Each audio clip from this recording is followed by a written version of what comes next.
सोलापूर महानगरपालिकेने शिक्षण विभागात राबवलेला एक महत्त्वपूर्ण प्रशासकीय पॅटर्न आता संपूर्ण महाराष्ट्रासाठी आदर्श ठरणार आहे।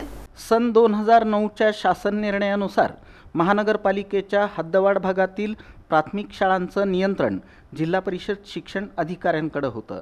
मात्र सन 2013च्या शासन निर्णयाचा आधार घेत सोलापूर महानगरपालिकेनं या शाळांचं नियंत्रण महापालिका आयुक्तांकडे असावं अशी भूमिका घेतली।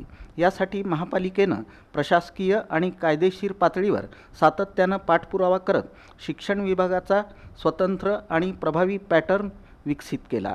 या पॅटर्नमुळे हद्दवाढ भागातील तब्बल 143 प्राथमिक शाळांचं नियंत्रण आता सोलापूर महानगरपालिकेकडे राहणार आहे। याशिवाय महापालिकेच्या विद्यमान शाळांसह एकूण 558 शाळा आता महापालिकेच्या नियंत्रणाखाली येणार असल्यानं शिक्षण व्यवस्थापन अधिक सक्षम आणि प्रभावी होणार आहे।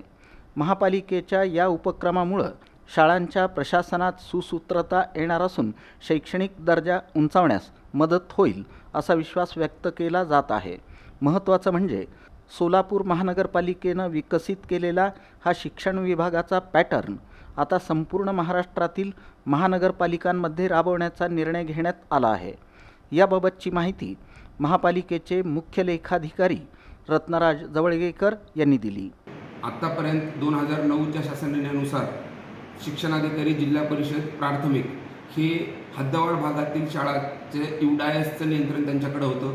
पण 2013ला एक शासन निर्णय निघाला, त्यामध्ये असं म्हटलं होतं की हद्दवाढ भागातील शाळांमध्ये त्याच्यावर नियंत्रण हे आयुक्तांचं असेल।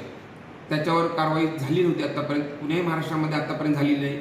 तो मुद्दा आयुक्त सरांनी आम्ही काढला, उपस्थित केला आणि शिक्षण आयुक्तांकडे आम्ही ते प्रकरण घेऊन गेलो आणि तिथून आपण 163 शाळांचं हद्दवाढ भागातील 163 शाळांचं नियंत्रण हे आता महानगरपालिकेकडे येणार आहे। ज्यामुळे ते आपल्या लोकप्रतिनिधींच्या तक्रारी येत होत्या की प्रायव्हेट शाळांमध्ये फीस जास्त घेतली जाते, त्यांच्यावर सगळं जर आपण सर्वच जर इन्फ्रास्ट्रक्चर आपण पुरवत असू तर त्यांचा जाब विचारण्याचा अधिकार हा महानगरपालिकेला असला पाहिजे। या प्रश्नाला आता आपण उत्तर म्हणजे फोडलेलं आहे आणि ह्या वाचा फोडलेली आपण आता शिक्षण आयुक्तांनी असं सांगितलं आहे की हा पॅटर्न पूर्ण महाराष्ट्रामध्ये राबवण्यात येईल आणि हद्दवाढ भागातील ज्या खाजगी शाळा आहेत त्याच्यावर नियंत्रण हे 2013च्या शासन निर्णयानुसार आयुक्तांना देण्यात येईल। आपल्या एकूण म्हणजे 57 शाळा आपल्या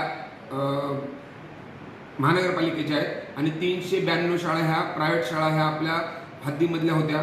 पण 163 शाळा ज्या म्हणजे हद्दवाढमधल्या होत्या त्या आपल्याकडं अटॅच नव्हत्या। आता एकूण 538 का काहीतरी शाळा आपल्याकडं कंट्रोलमध्ये आलेल्या आहेत। त्या 163 शाळांमध्ये 35 शाळा ह्या जिल्हा परिषदेच्या होत्या, त्याही आपल्या हद्दवाढीमध्ये आपल्याकडे आलेल्या आहेत। पण युडायसमध्ये वेतनाबाबत प्रॉब्लेम होत होता। जोपर्यंत पूर्णतः शाळा आपल्याकडे ट्रान्सफर होत नाहीत तोपर्यंत त्याचं युडायसवरचं नियंत्रण हे आपण जिल्हा परिषदेच्या शाळांना युडायस परत दिलेलं आहे, कारण टेक्निकल थोडा प्रॉब्लेम होता, वेतनाचा प्रॉब्लेम येत होता।